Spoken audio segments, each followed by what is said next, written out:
কল্পনা করুন আপনি কুয়োর চেয়েও সরু একটা গর্তে আটকে আছেন, যেখানে আপনার শরীর 70 ডিগ্রি কোণে উল্টে আছে আর মাথার উপর 100 ফুট পুরো পাহাড়ের চাপ। জন জোনসের জন্য এটাই ছিল এক ভয়াবহ বাস্তব। 2009 সালে জন উথার নাটিপাটি গুহায় ঢুকেছিল।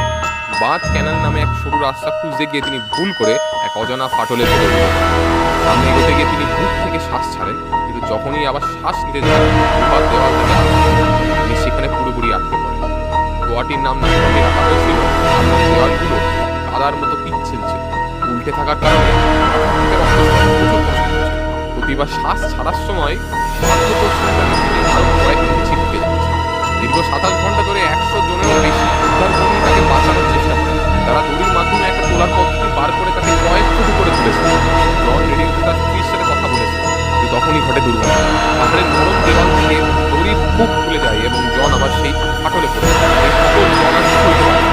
কিছুক্ষণ পরে তিনি মারা যান। তাকে বের করে আনা অত্যন্ত